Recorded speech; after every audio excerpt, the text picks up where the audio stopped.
네, 오늘 말씀에서는 세금에 대한 논쟁이 나오고요. 그리고 또 부활에 대한 논쟁이 등장을 합니다. 종교 지도자들은 더 이상 예수님을 두고 볼 수가 없었습니다. 어제 그 마지막 부분 12절 말씀을 보면 그들이 이렇게 말합니다. 그들이 예수의 비유가 자기를 가리켜 말씀하신 줄 알고 잡고자 하되 무리를 두려워하여 예수를 두고 가니라. 지금 이들이 예수님의 그 마지막 비유가 자신들을 지목하고 있다라는 것을 느꼈습니다. 이제 종교 지도자들도 예수님을 그냥 둘 수가 없습니다.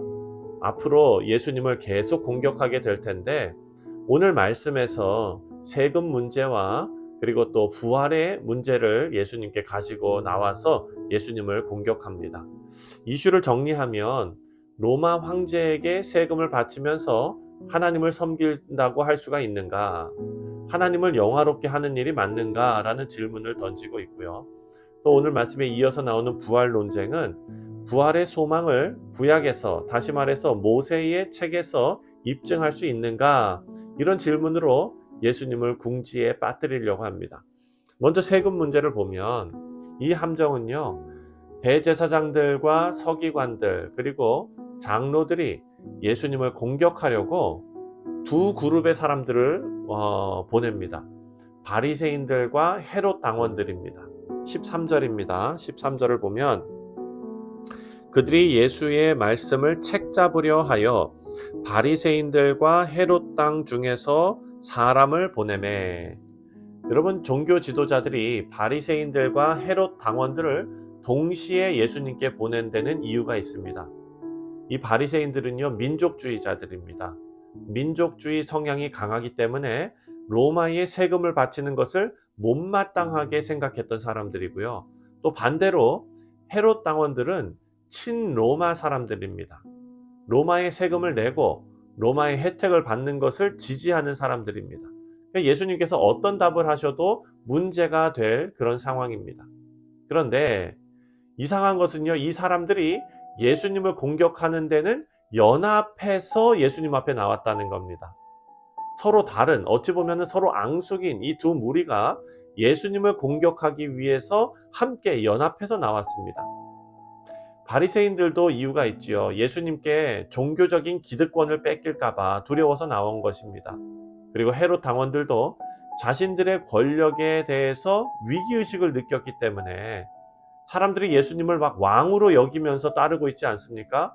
예수님 예루살렘 들어오실 때 막 그냥 왕이시여 이러면서 예수님을 맞았죠. 우리 사랑하는 성도님들, 이들이 움켜쥐고 있는 것은 기득권입니다. 하지만 우리가 말씀에서 알 수 있는 것은 예수님께서 오시면 어둠의 실체가 드러나고 진리가 드러나게 된다는 사실입니다. 그래서 불의한 자들에게는 예수님이 걸림돌이 될 수밖에 없습니다. 이 사람들 모두가 예수님을 걸림돌처럼 느끼고 그 걸림돌을 제거하기 위해서 연합하고 있다는 것을 우리가 볼 수 있습니다. 사랑하는 성도님들, 우리에게 예수님이 걸림돌처럼 느껴진다면 우리는 불의함과 손잡고 있는 것일 것입니다. 바라고 기도하기는 빛과 진리 되신 예수님 앞에서 우리 뉴욕 성실장로교회 모든 교우들이 떳떳하게 주님을 맞을 수 있게 되시기를 주님의 이름으로 축원드립니다. 예수님께서 세금 문제에 대한 질문에 이렇게 답하십니다. 어디서 돈을 가져다가 보여주시면서 이렇게 말씀하시는데 16절과 17절입니다. 가져왔거늘 예수께서 이르시되 이 형상과 이 글이 누구의 것이냐? 이르되 가이사의 것이니이다. 이에 예수께서 이르시되 가이사의 것은 가이사에게, 하나님의 것은 하나님께 바치라 하시니 그들이 예수께 대하여 매우 놀랍게 여기더라. 이 말씀은 예수님께서 논쟁을 피하기 위해서 꾀를 내신 것이 아닙니다. 그것을 말하고 있는 것이 아니라, 혹은 세금 문제에 대해서 헤롯 땅 사람들의 편을 들어서 가이사에게 바치라고 허락해 주신 것도 아니고, 그렇다고 바리새인들의 편을 들어서 하나님께 바치라고 말씀하신 것도 아닙니다. 세금 내지 말라라고 하신 것도 아닙니다. 사람들은 이 논쟁을 예수님을 공격하기 위해서 가지고 왔지만 예수님께서는 이 논쟁을 통해서 하나님은 만물을 다스리시는 유일한 하나님이시다라는 것을 가르치고 계십니다. 성도는 마음을 다하고 목숨을 다하고 그리고 뜻을 다하고 힘을 다해서 유일하신 하나님을 사랑해야 합니다. 이것이 바로 가이사의 것인 돈을 가이사에게 돌려주는 세금보다 훨씬 위에 있는 법입니다. 하나님의 주권은요, 세상의 어떤 주권보다 더 우선적이다라는 것을 지금 예수님께서 말씀하고 계시는 것입니다.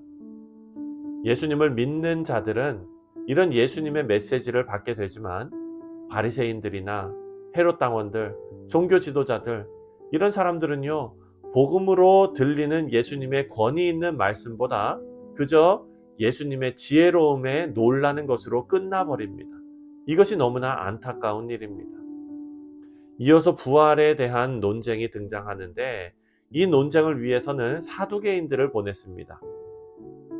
사두개인들은요, 보수적이지만 그 당시 개혁운동이나 혁명운동을 일삼았던 열심당원들과 거리를 두고 로마 정부하고 적절하게 타협하면서 이익을 챙기는 그런 집단이었습니다. 하지만 앞에서도 말씀드렸지만 이들은 종교적인 부분에서는 아주 보수적인 성향을 가진 사람들이었습니다. 모세 오경을 근거로 해서 부활의 교리를 거부하는 사람들입니다. 이후에 사도 바울을 둘러싸고 바리새파하고 사두개파가 대립한 일을 아마 여러분 기억하실 것입니다. 사도 바울이 재판받을 때 그런 일이 있었죠. 사두개인들이 이 논쟁을 할 때 모세 오경, 그 모세 오경 외에는 아무것도 인정하지 않고 그렇게 논쟁을 하던 그런 사람들이었습니다. 아주 보수 중에 보수였습니다.